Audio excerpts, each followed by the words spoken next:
What is the scummiest thing a teacher has ever done to you? 3rd grade teacher threw several parties during the year. Sent a note home telling everyone what to bring in. Then later would say there wasn't time, or we didn't deserve the party, and take all the stuff home with her. It was many years before I realized how wrong that was. 10th grade science class. Teacher poses a question in lecture. A species of bird always eats dirt from a specific cliff prior to eating the fruit of a type of tree. Why? A couple students gave answers about roughage and flavor. I says that there may be a chemical in the dirt which offsets a poison in the fruit. I was told to get out to the hallway. Teacher comes out demanding to know who told me. That question was not supposed to be answerable, I suppose. He had planned to spend a couple classes on the subject before revealing the answer and how the scientists arrived at it. He tried to get me suspended. Given the element mentioned, it seemed the only logical conclusion. This was one of the contributing factors to me hating school. 7th grade math test. Had to solve for x. Throughout the equation, the x was on the right side, but when I finally solved for x, I moved it to the left to make it say x equals 5, because it just sounds better and that's the normal way to assign variables. She marked it wrong because she wanted me to keep the variable on the same side of the equation the whole way through, which means she wanted 5 equals x. TL. Doctor, x equals 5 is not the same as 5 equals x. Had the same 8th grade math teacher as my older brother. My older brother was a fairly notorious prankster, and this teacher was the subject of many of his most notorious pranks. The two most notorious involved removing all of the screws from her desk and balancing it back together. And the big one, they used some sort of varnish/shellac on her chair that adhered her skirt to the chair, resulting in her losing her skirt in class. Anyway, fast forward 4 years, and I'm about to wrap the semester when my brother comes and picks me up from school. The next day the teacher asks if that dude is my brother. I get my report card and find that after 2 6-week periods of A grades, I now have an F that I can't explain. I keep trying to tell my parents that something is going on, but I end up with 2 more F grades. Finally, the last 6-week period, the teacher has a nervous breakdown and leaves the school. My parents get called into the school, where the principal tells us that I had no grades recorded in the gradebook since the second 6 weeks. They fought it, but in the end the school couldn't do anything about it, resulting in me failing 8th grade math. I took summer school to try and make it up, but ended up taking basic math in 9th grade. To try and catch back up, I skipped geometry to rejoin my classmates. Get to my senior year and find out 5 weeks in that I wasn't going to graduate because geometry was mandatory and taking trigonometry didn't count. Had to drop out of calculus 2 to take geometry in order to graduate. TL. Doctor failed 8th grade math because the teacher hated my brother. Almost caused me to not graduate high school. I spent a year living with my grandmother. I was tested and put in a gifted and talented program where I attended a regular school half of the month and my GT class the other half. While my GT class was writing a book on the Russian settlement of Alaska, I missed my regular school long division exercise. Then there was a family crisis, and I had to move back in with my parents in another state. My new math teacher refused to teach me. She said I should not have been wasting my time taking stupid classes, and since I didn't care to learn, she would not teach me. My step-aunt was her BFF, and told her to keep a close eye on me, because I was a sicko pervert who looked at dirty pictures. She went through my book bag, and saw a book on Roman sculpture. For the rest of the year I was branded a stupid, perverted troublemaker. I was only 10, and I didn't understand what I did wrong. That pretty much set the tone for the rest of my school years. I went from a very overachieving kid to one who baffled teachers, because I was such an underachiever despite the potential I showed. I made a tornado chamber in my freshman year of high school for a project. It was by far the best in class demonstration anyone had made, and was fun to play with. I left it in a media room for my teacher to use to demonstrate and gave me full credit for building it. After he was done using it, he told me I could take it home, but it was stolen by another teacher before I could take it home. The teacher rubbed my markered name off of it and used it in her class, taking full credit for something she built. I eventually got it back, but the other teacher clung to her lie and insisted it was hers.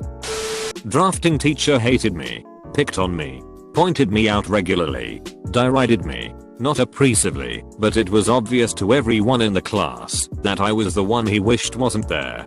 Finally, about 3/4 through the school year, he finally asked me what he'd been wanting to ask me the whole time. Why are you taking drafting in the first place? You just want to be a professional violinist. I was dumbstruck. I played violin and stand-up bass, but I wasn't fooled into believing I could ever be a professional at either. When I asked him where he got that idea, he told me that I'd said so on the questionnaire he passed out at the start of the year. I told him I'd never said such a thing and that he should reread the form. He puffed up, yelled something about how he'd do just that. He stomped into his office, jerked open his filing cabinet, pulled out a paper and read it for a moment. He then slammed his office door and we didn't see him for the rest of class. I won. I failed a paper because the teacher told me my opinion was wrong.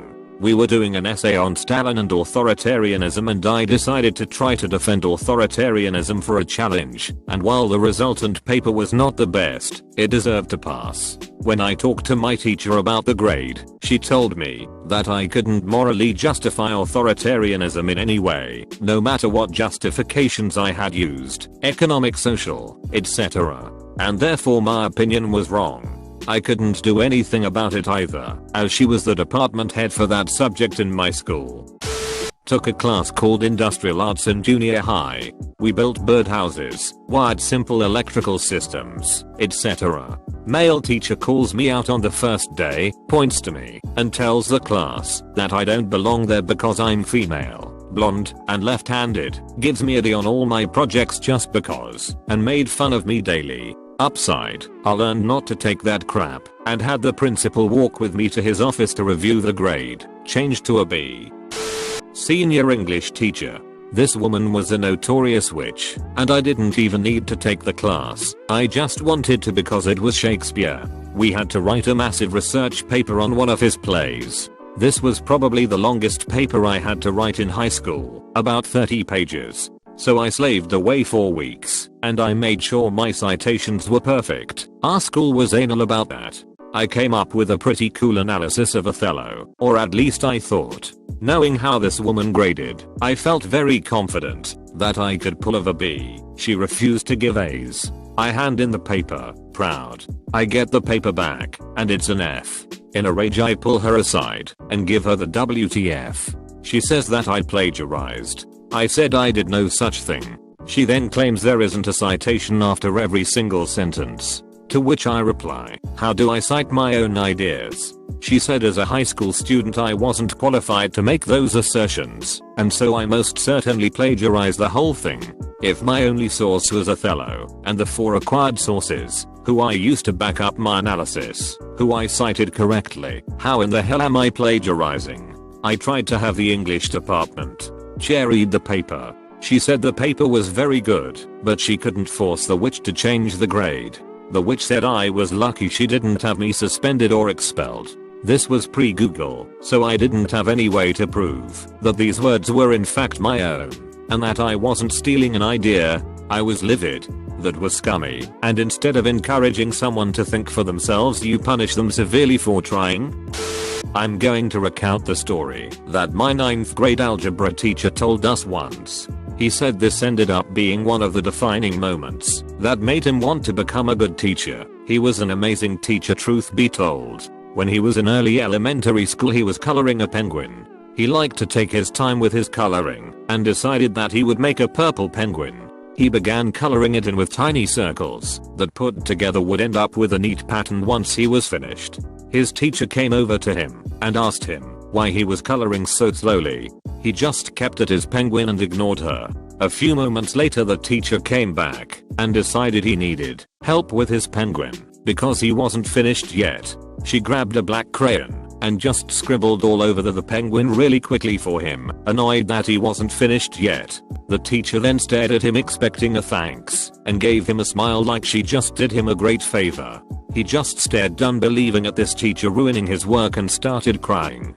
He says that one encounter has shaped the way he interacts with his students, and he will never forget that incident as long as he lives. Sometimes the scummiest thing you can do to a kid seems like the most insignificant thing to an adult. Remember that when dealing with children. 8th grade math teacher accused, and then charged, and brought to court, me and a friend with assault and battery with intent to harm or kill, because we sprayed non-toxic Windex into a styrofoam cup that held the board markers. Apparently we were trying to kill her. We had to go to court and everything. Got suspended etc. and dealt with the stigma as the girls who tried to kill the teacher for the rest of our years in that town. Luckily, the judge thought it was insane and dismissed it immediately since there was no evidence. 8th grade, sadistic motherfucker would mess with me to test my limits every class. Would call me out in front of the class on the smallest things, made sure I knew he hated me, and would humiliate me whenever he could. Nice nail polish, miss. Maybe if you were studying instead of doing your nails you wouldn't be failing this class. Had a presentation on a country, went to the embassy to collect data, cooked the country's typical food, made sure I gave the best presentation ever in history, so he wouldn't be able to complain, while the other guy in my group pasted some pages of the encyclopedia on his poster, with glue coming out on the sides. Total shitty work. Grade time, he decided to say the grades out loud, not before making a speech on how he won't change the grades, and that no one should bother questioning them. Encyclopedia guy gets a 98% and I get a 56%. I burst into tears. He starts laughing out loud. In front of the whole class. Someone is sensitive today. Don't worry, you still have one more presentation to go. Maybe you can do better next time and there will be no need for tears. Parents were involved. I hated eating meat growing up, but at lunch you weren't allowed to go outside until you finished your whole plate. In order to go to recess I traded all of my meat dish. Honestly have no idea what it was, for other students fries or potatoes. On one particular day I had a really good haul, and my plate was full of everyone's fries. I went to the counter and got a bunch of salt and poured it all over my fries. While doing so the mean teacher came over and said, "Hey, you want to die of a heart attack by the time you're 30? To which I replied, "We all gotta die one day," at which point he whacked me in the back of the head really hard as I clutched a solitary fry in my hand. Everyone got quiet and eventually went to recess. I sat at the table crying, was unable to finish the fries, and couldn't go to recess. This was back in 1988 or so. I imagine it probably wouldn't happen today, or would probably result in a ridiculous lawsuit. My high school art teacher pretty much stated outright in front of the class that males are incapable of creating great art, and that she would never give an 80% or higher grade to any male in the class. Thank goodness she was only there for half the semester, with the other half being a tech/design class taught by a different person. In sophomore year, I had a very narcissistic, degrading, and condescending geoscience teacher. Every single day he made everybody's lives hell by yelling at us, not even teaching, and only assigning book work, and telling everyone how we are going to fail in life if we can't even succeed in his class. I tried to get out several times. After many meetings with both the counselor, principal, vice principals, and him, I never got out. I was stuck in that room all year. I was tolerant up until one day in particular. He told me, "You know, with the grades you have you're never going to amount to anything in life."